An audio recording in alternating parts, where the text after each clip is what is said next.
In this video, we're going to be talking about how to run for office with no experience. Thousands do it every year, and thousands of people with no experience win elections. In this video, I'm going to talk about how they do it and how you can do it too. And I'll let you in on one little secret, that what you have done in your private and personal life sometimes is a whole lot more important than what you might have done in public office.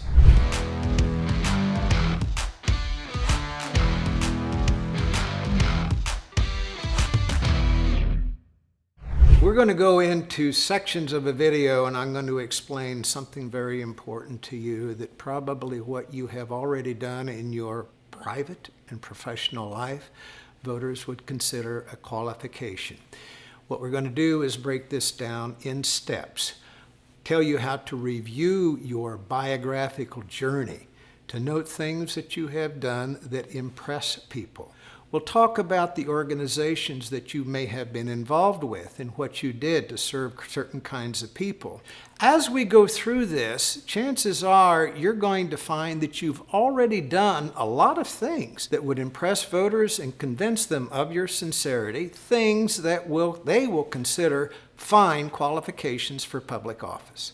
Let's start with your biographical journey. And there are various steps to reviewing that to come up with what you've done in your life that voters may find important. Did you graduate high school?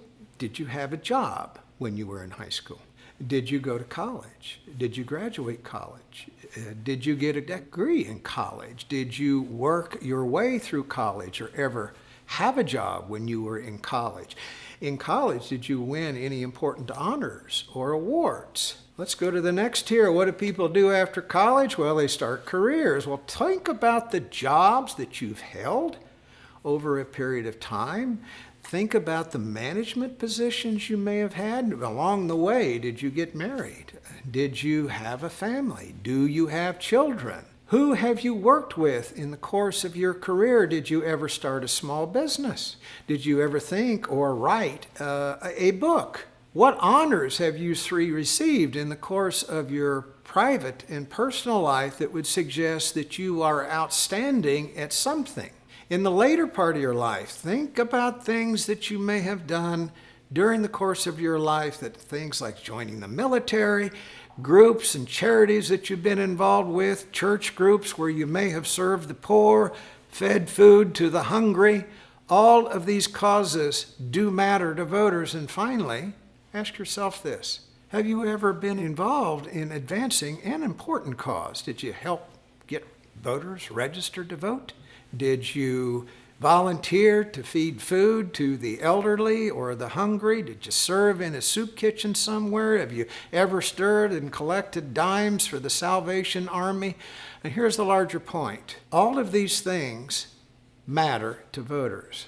It's really important as you think about this. Was there ever an occasion in your life when you stepped up and did something incredibly important to someone or some group or something that demonstrated unparalleled leadership skills? I'll tell you a story. A few years ago, I picked up the paper and noticed that an African-American family had purchased a home in a white neighborhood, and it was going to be about a month before they closed.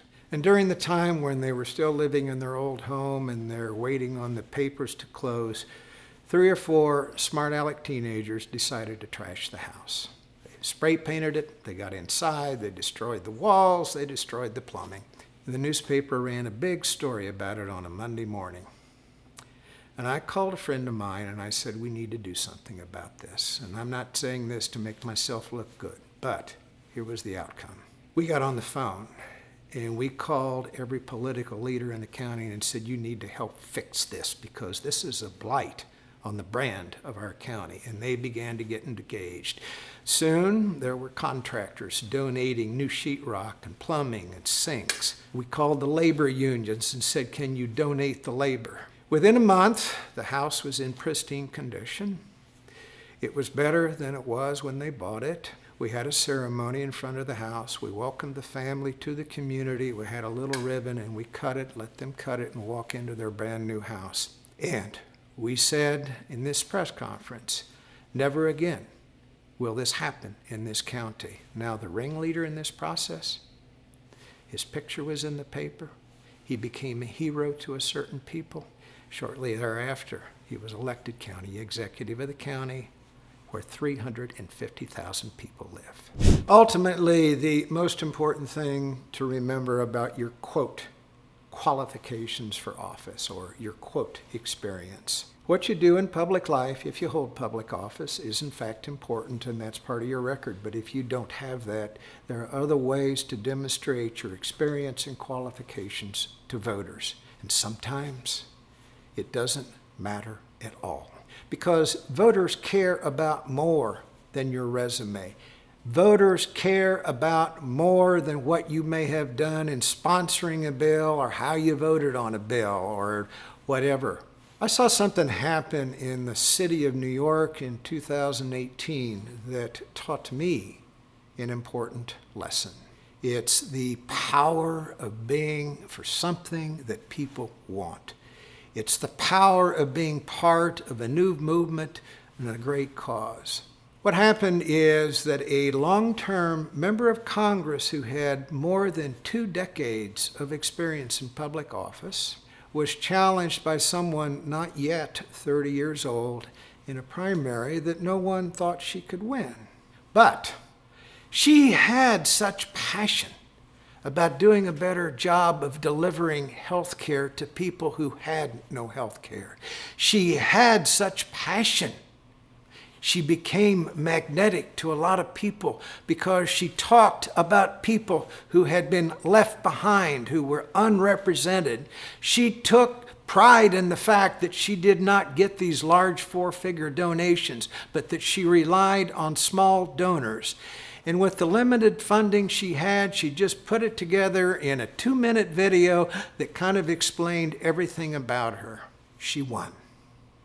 The year before, for a living, she had been serving drinks in a bar, and yet she defeated a 20-year incumbent with her passion.